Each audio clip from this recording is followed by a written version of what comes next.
Ask مفتی طارق مسعود۔ یہ تو ہو گیا حج کے ارکان. اور عمرے کا رکن ہے صرف طواف احرام کی حالت میں. یعنی شرط یہ کہ احرام کی حالت میں ہو. آپ احرام کی حالت میں آپ نے طواف کر لیا، آپ کا عمرہ ہو گیا. باقی سعی جو ہے یہ واجب ہے، حج میں بھی اور عمرے میں بھی، تو یہ واجب ہے. اگر کسی نے سعی نہیں کی تو دم دینا پڑے گا اس کو. اچھا، احرام کسے کہتے ہیں؟ میں نے بتایا نا، شرط یہ عمرے میں شرط یہ کہ احرام کی حالت میں آپ طواف کریں، اور حج میں شرط یہ کہ احرام کی حالت میں آپ وقوف عرفہ کریں. تو احرام کسے کہتے ہیں یہ بھی سمجھیں. احرام ان دو چادروں کو نہیں کہتے. احرام کو سمجھنے کے لیے آپ یہ سمجھیں کہ جیسے ہم نماز میں جب نماز کی نیت سے تکبیر تحریمہ کہتے ہیں، اللہ اکبر کہتے ہیں، تو یہ کہتے ہی ہم پر کچھ پابندیاں عائد ہو جاتی ہیں. وہ پابندیاں کیا ہیں؟ بھئی اب آپ کسی سے بات چیت نہیں کر سکتے، کھا پی نہیں سکتے آپ. تو یہ نماز کی پابندیاں عائد ہوتی ہیں تکبیر تحریمہ کہنے سے. تو گویا تکبیر تحریمہ کہنے کے بعد ہم نماز کے گویا احرام میں آ جاتے ہیں. اور اب اس میں آپ بات چیت نہیں کر سکتے، آپ جو ہے کھا پی نہیں سکتے، آپ دائیں بائیں مڑ نہیں سکتے، نماز توڑ نہیں سکتے. آپ بلا ضرورت آپ کو نماز کمپلیٹ کرنی پڑے گی. ایسا نہیں ہو سکتا آپ نے تکبیر تحریمہ کہہ کے نیت باندھی، پھر آپ نے کہا چلو یار ابھی توڑ دو نماز، تھوڑی دیر بعد پڑھ لیتا ہوں. نہ اب آپ کو کمپلیٹ کرنا آپ پر واجب ہو جاتا ہے. تو جیسے نماز کی ایک تکبیر تحریمہ ہوتی ہے جس کے بعد آپ پر کچھ پابندیاں آ جاتی ہیں، ایسے ہی حج اور عمرے میں بھی احرام ہوتا ہے تلبیہ کہہ کے. یعنی آپ تلبیہ کہتے ہیں، لبیک اللہم لبیک لبیک لا شریک لک لبیک ان الحمد والنعمت لک والملک لا شریک لک. یہ الفاظ آپ کہتے ہیں اور اس کے بعد آپ نیت کرتے ہیں زبان سے، اے اللہ میں عمرے کی نیت کرتا ہوں، یا اے اللہ میں حج کی نیت کرتا ہوں، اسے قبول کر لے اور آسان کر دے.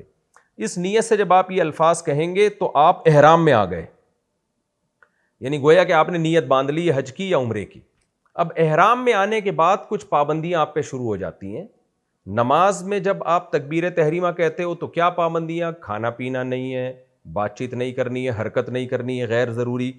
تو ایسے ہی حج یا عمرے کے احرام میں جب آپ آ گئے تو سب سے پہلی پابندی کیا؟ سلا ہوا کپڑا نہیں پہننا. مرد نے، عورت پہن سکتی ہے. اب آپ سلا ہوا کپڑا نہیں پہن سکتے، اب آپ خوشبو نہیں لگا سکتے، اب آپ کہیں کے بال نہیں کاٹ سکتے، نوچ نہیں سکتے، نہ کاٹ سکتے ہیں، نہ آپ ناخن کاٹ سکتے ہیں.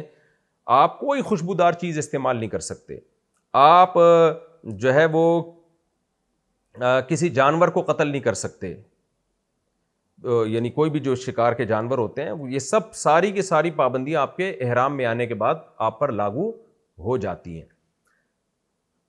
اچھا، نماز میں احرام سے نکلنے کے لیے کیا ہے؟ یعنی نماز میں جب ہم تکبیر تحریمہ کہتے ہیں تو السلام علیکم ورحمۃ اللہ کہہ کے جب نماز ختم کرتے ہیں تو ہم اس جو ہم پہ پابندیاں لگی تھیں ان پابندیوں سے ہم آزاد ہو جاتے ہیں.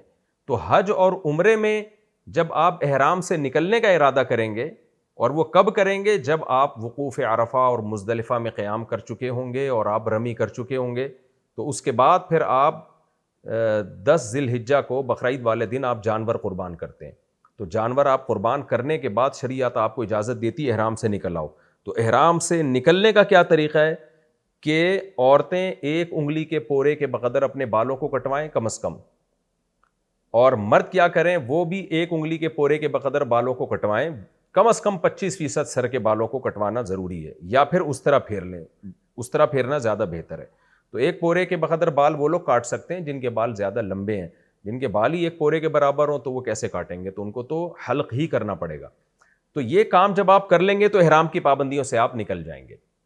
تو یہ ہے آسان سا طریقہ، یعنی جو احرام کا تصور ہے وہ میں نے آپ کے سامنے پیش کیا. لوگ سمجھتے ہیں یہ 2 چادریں احرام میں، نہ یہ احرام کی پابندیوں میں ہے کہ آپ نے سلا ہوا کپڑا نہیں پہننا. تو اسی سے یہ بھی پتہ چل گیا کہ احرام کے بعد آپ چادریں تبدیل بھی کر سکتے ہیں، کیونکہ ان چادروں کا احرام سے تعلق نہیں ہے براہ راست کوئی، بلکہ سلا ہوا کپڑا نہ پہننا یہ احرام کی پابندی ہے جو آپ کو کرنی پڑے گی. اب ظاہر ہے جب سلا ہوا کپڑا نہیں پہنیں گے تو ایسے برہنہ تو نہیں گھومیں گے نا، کچھ نہ کچھ تو پہننا ہے. تو اب کچھ بھی پہنتے رہیں آپ، بس سلا ہوا کپڑا نہیں پہننا آپ نے. اور نہانے کے لیے اگر آپ گئے ہیں تو بغیر صابن کے نہا سکتے ہیں، تو اس میں بھی آپ احرام اتار سکتے ہیں، چادر تبدیل بھی کر سکتے ہیں.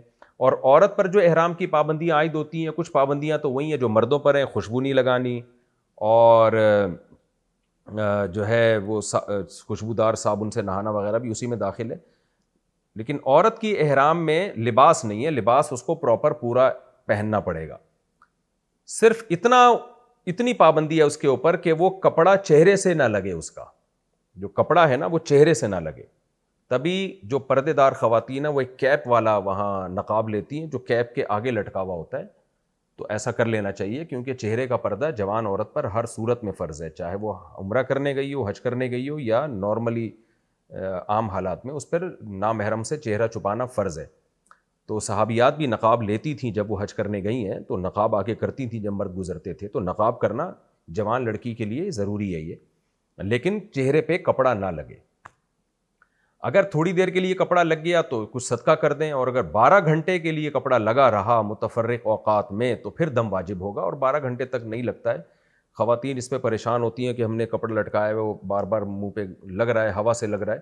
تو اس لیے جو علماء ہیں وہ یہ کہتے ہیں کہ حج کے بعد چند ریال صدقہ کر دینے چاہیے, تاکہ جو تھوڑی بہت آپ سے کوتاہی ہوئی ہے وہ اس میں تلافی ہو جائے. لیکن دم واجب نہیں ہے. دم کہتے ہیں بکرا یا گائے یا دمبا وغیرہ ذبح کرنا حرم میں. اسی طرح مرد کے لیے یا عورت کے لیے بال کاٹنا بھی جائز نہیں ہے. اب بعض دفعہ داڑھی نوچ لیتا ہے آدمی, اس کے 1-2 بال ٹوٹ جاتے ہیں, سر کے بال ٹوٹ جاتے ہیں, تو وہ جب آپ چند ریال صدقہ کر دیں گے تو وہ سب اس میں تلافی ہو جائے گی. دم اتنی جلدی واجب نہیں ہوتا. دم کے لیے جنایت ہونی چاہیے, جو غلطی ہو وہ ایک بڑی غلطی ہونی چاہیے, کہ وہ بڑی غلطی یہی ہے کہ آپ نے 12 گھنٹے تک سلے ہوئے کپڑے پہن کے رکھے, یا چہرہ آپ نے مرد یا عورت نے 12 گھنٹے تک چہرہ ڈھانپ کے رکھا, چاہے وہ کنٹینیوسلی 12 گھنٹے ہوں یا متفرق اوقات میں کو ملا کے دیکھا جائے تو 12 گھنٹے بنتے ہوں. تو یہ احرام کا تصور ہے. امید ہے انشاءاللہ آپ کی سمجھ میں آ گیا ہوگا.